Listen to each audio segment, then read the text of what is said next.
Disfruta de nuestra programación semanal. Suscríbete a nuestro canal, actualícese video.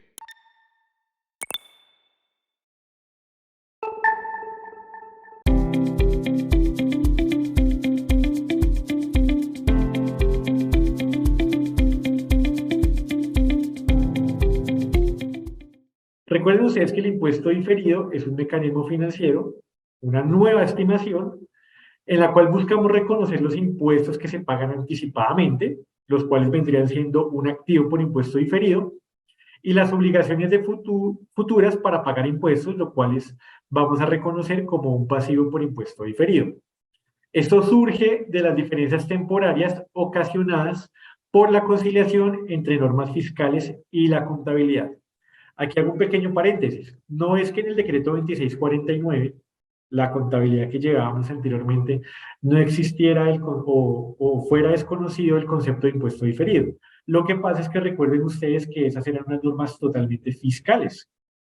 Entonces nosotros llevábamos nuestra contabilidad en función de que no existieran grandes diferencias entre lo que teníamos en la contabilidad y lo que declarábamos en la renta o en las declaraciones de impuestos. Estábamos totalmente alineados. Gran parte de las compañías literalmente no presentaban ninguna diferencia entre una estimación y la otra. Ya con las NIF nos damos cuenta de que las estimaciones contables deben reflejar la situación económica de una organización de una forma más acertada, sin tener en cuenta o dejando a un lado lo que nos dicen las normas fiscales. Al tener esta doble estimación, en la cual en diferentes partidas yo puedo tener un valor para cierto tipo de activos o cierto tipo de pasivos, y no necesariamente va a ser el mismo a nivel fiscal, ¿no?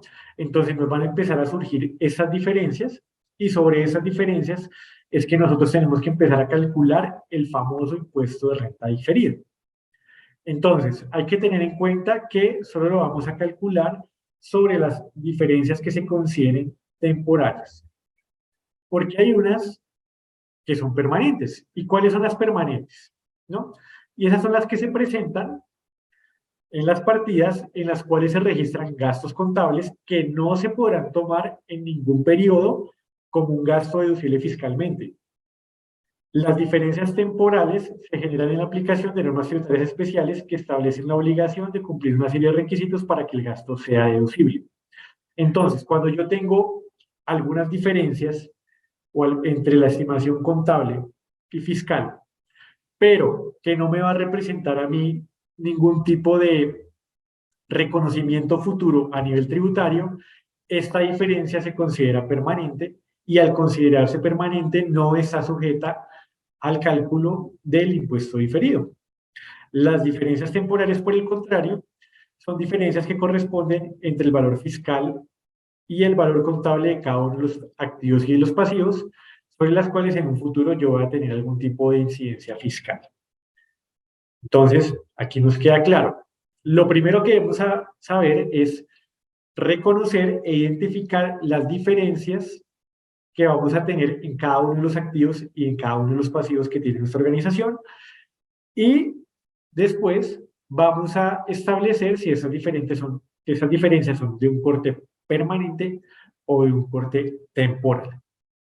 Y a raíz de este análisis es donde nosotros vamos a tener mucho que analizar, y es donde vamos a tener que tomar decisiones para saber cómo vamos a hacer este cálculo. Para eso nos vamos a sujetar a algunos conceptos, como ya les había mencionado el Consejo Técnico, para que aclaremos conceptos que son muy importantes, y así espero que gran parte de las dudas que vayamos a tener nos queden solucionadas. Entonces, este esquema que ustedes ven en pantalla es cómo vamos a calcular los activos por impuestos diferidos, ¿no? Porque recuerden ustedes que, en primer lugar, determinar diferencias. Segundo lugar, vamos a determinar si son permanentes o temporales. Y en tercer lugar, tenemos que establecer si esas diferencias corresponden a activos por impuestos diferidos o a pasivos por impuestos diferidos, que esa es una de las claves de esto.